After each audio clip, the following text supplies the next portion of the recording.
Hello everyone, I am Dr. Chirag Bansal. I am currently pursuing MCH Neurosurgery Residency at AIIMS New Delhi. Today I am back with another video and as INICT May 2025 is coming, so I am here with INICT preparation strategy, especially last month strategy. So आज की video में INICT में क्या focus करना है, how can you crack your AIIMS exam and get into one of the institution of national importance, इस पे focus करेंगे.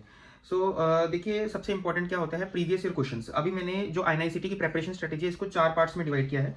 एक है प्रीवियस ईयर क्वेश्चन, एक है सारे सब्जेक्ट्स के नोट्स आपको कैसे पढ़ने हैं, उनके लिए एमसीक्यू प्रैक्टिस जो कर रहे हो वो कैसे करनी है, and the last part is जो पैटर्न ऑफ क्वेश्चंस वो पूछेंगे उनको हमें टाइम डिवीजन कैसे करना है.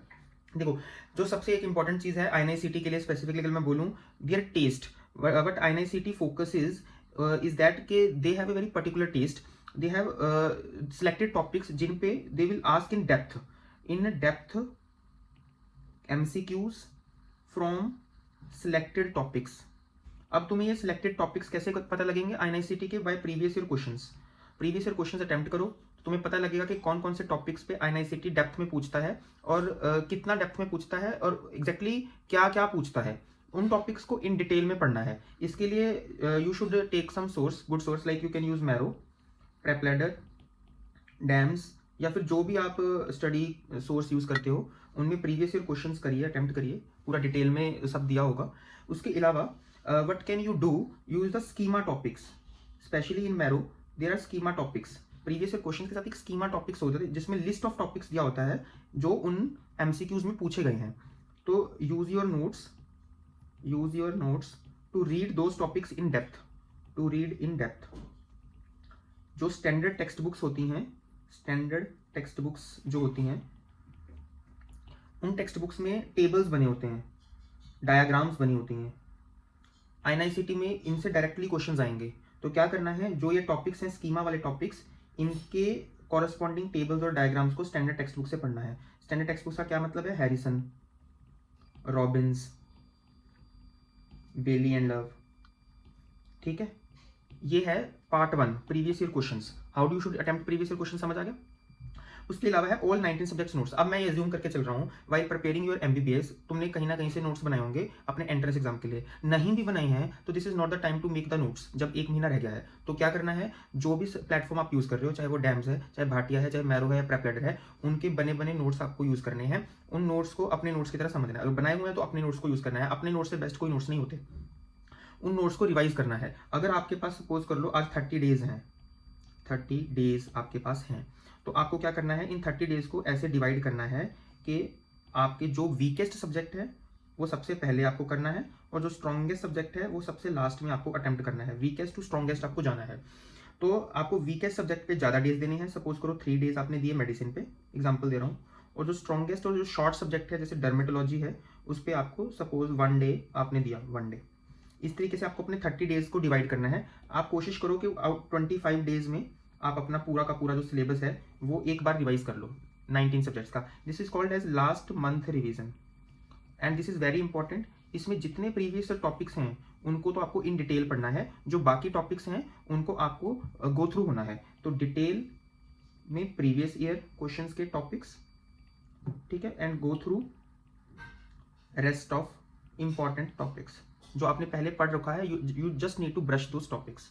ठीक है, तो this is how you have to revise your all 19 subjects notes. And अब जब तुम रिवाइज कर रहे हो, दिस डज नॉट मीन कि पूरे दिन सिर्फ नोट्स ही पढ़ने हैं. तो this is just one of the part. All 19 subjects notes is just one of the part. There is another part which is called grand test. MCQ practice and grand test, this go side by side. तो पूरे दिन जब आप practice कर रहे हो, जब आप अपने नोट्स रिवाइज कर रहे हो, तो उसका ये मतलब नहीं है कि पूरे दिन बस नोट्स ही रिवाइज करोगे. अगर आप एक 24 आवर्स के डे में 18 घंटे पढ़ते हो, चलो 16 घंटे पढ़ते हो, तो अगर उसमें से आप 12 घंटे नोट्स रिवाइज कर रहे हो तो 4 to 5 hours I am expecting you to solve MCQs. अब जब एमसीक्यू आपको सॉल्व करने हैं तो किस तरीके से करने हैं, तो आप उसमें से अगर आपके कुछ वीक टॉपिक्स हैं जो कि आईएनआईसीटी के स्पेशल, उनका तो पूरा का पूरा मॉड्यूल सॉल्व कर लो, पूरा का पूरा मॉड्यूल, फुल मॉड्यूल. और जो आपके स्ट्रॉन्ग टॉपिक्स हैं जिनमें आपको कॉन्फिडेंस है, उनका आप कस्टम मॉड्यूल बना लो. उनमें से वो टॉपिक सेलेक्ट करके कस्टम मॉड्यूल बना लो ताकि आपको आइडिया लग जाए कि आपको कितना आता है. और इसके अलावा पूरा फुल सब्जेक्ट आपको कितना आता है, उसके लिए एक अनदर कस्टम मॉड्यूल जिसमें पूरे सब्जेक्ट के क्वेश्चन होने चाहिए. एंड एक लास्ट सारे 19 सब्जेक्ट्स का एक कस्टम मॉड्यूल. फुल सब्जेक्ट का, 19 सब्जेक्ट्स का, स्ट्रॉन्ग टॉपिक्स का और जो वीक टॉपिक्स है उनका फुल मॉड्यूल। समझा? तो इस तरीके से आप कस्टम मॉड्यूल्स को यूज कर लीजिए अपने एमसीक्यू प्रैक्टिस। और जो गलत होते हैं, so you have to analysis of wrong answers is very crucial. आप एनालाइज करो कि क्या गलती हुई, क्यों हुई, कहाँ पे मिस्टेक है, and then you should make concepts कि ये गलती है तो how can you avoid in further exam, and then add to your notes. अगर आप आईपैड यूज करते हो तो गुड नोट्स में आप उसका स्क्रीनशॉट लेके एमसीक्यू का उसको डाल सकते हो, तो इससे आपका वो क्वेश्चन दोबारा गलत नहीं होगा। एंड ग्रैंड टेस्ट जीटीज, ठीक है, कैसे देना है ग्रैंड टेस्ट वो मैं आपको बताने लगा हूँ। जब last few days of exam है 1 मंथ में, तो 1 जीटी एवरी 4 डेज। तो लास्ट टाइम में 6 to 7 ग्रैंड टेस्ट देने हैं पर मंथ। तो जो एक ग्रैंड टेस्ट होगा उसमें आपकी ऑल इंडिया रैंकिंग भी आएगी और उससे आपको आइडिया लगेगा आप कहाँ पे स्टैंड करो। हर 4 दिन में देना है। Try to give national mocks आपको देने हैं, ठीक है। और उसके अलावा एनालाइज ऑन सेम डे, और नेशनल मॉक्स को try to give as late as possible so that आपकी रैंकिंग उस हिसाब से आए, टू गेट प्रॉपर रैंकिंग, ठीक है। प्रॉपर रैंकिंग पर लगना है। एनालाइज ऑन सेम डे क्यों बोला? Because you are very fresh with your mistakes, and then you can add to your notes. So this is the 3 parts जो मैंने बताया कि how can you improvise your INICT। एक मैंने previous year question का बताया, 90 सब्जेक्ट नोट्स कैसे पढ़ने हैं, एमसीक्यू प्रैक्टिस कैसे करनी है, ग्रैंड टेस्ट कैसे। अब last pattern of questions and timing. INICT में थोड़ा सा नीट से सेपरेटेड पैटर्न, कैसे 200 एमसीक्यू है लेकिन 180 मिनट्स हैं, जबकि नीट में 3 hour 30 मिनट्स होते हैं। उसमें दोनों तरह के क्वेश्चन है, सिंगल करेक्ट आंसर वाले भी है, मल्टीपल करेक्ट भी है, और +1 and -1/3 है नेगेटिव मार्किंग। तो इसमें नेगेटिव मार्किंग जो है थोड़ी ज़्यादा है, तो उसके अकॉर्डिंग आपको क्या करना है, still you have to attempt maximum. अगर आप अटेम्प्ट ही नहीं करोगे तो आपका स्कोर नहीं आएगा। तो करना कैसे है, आपको पहले अपनी स्पीड बनानी है। स्पीड कैसे बनाओगे? अब 3 घंटे हैं लेकिन 200 क्वेश्चन हैं, थोड़ा मार्जिन लेके तो आप चलोगे ना। तो अगर मैं इन 3 घंटों को 30 मिनट्स के स्लॉट्स में डिवाइड कर दूँ, तो आपको टारगेट रखना है कि हर 30 मिनट में आपको 40 क्वेश्चन अटेम्प्ट करने हैं, 40 क्वेश्चन अटेम्प्ट करने हैं, ठीक है। तो अगर हर 30 मिनट में 40 क्वेश्चन अटेम्प्ट कर रहे हो तो आप ऑन एन एवरेज 6 टाइम्स इसको कर दो तो 240 एमसीक्यूज आप अटेम्प्ट कर पा रहे हो। तो आपके पास थोड़ा सा मार्जिन है जिससे आप अपने जो डिफिकल्ट क्वेश्चन को दोबारा देख पाओगे। अब आजकल कभी कभी INICT में थोड़े पार्ट्स भी आते हैं, part A B C D। अगर वो वाले पार्ट्स भी आ रहे हैं, स्टिल दिस टेक्निक विल, उसमें आप दोबारा से नहीं जा सकते, you can not go back. तो still you can use this timing 30 minutes में 40 क्वेश्चन। तो जो आप कस्टम मॉड्यूल बना रहे थे, जो आप कस्टम मॉड्यूल्स क्रिएट कर रहे थे, उसमें आप यही करो, आप 40 क्वेश्चंस का कस्टम मॉड्यूल क्रिएट करो and place a stop watch so that you can complete in 30 minutes. तो आपको आदत बन जाएगी इस टाइमिंग पे स्टिक रहने की, एंड इन मेन एग्जाम आपको प्रॉब्लम नहीं आएगी।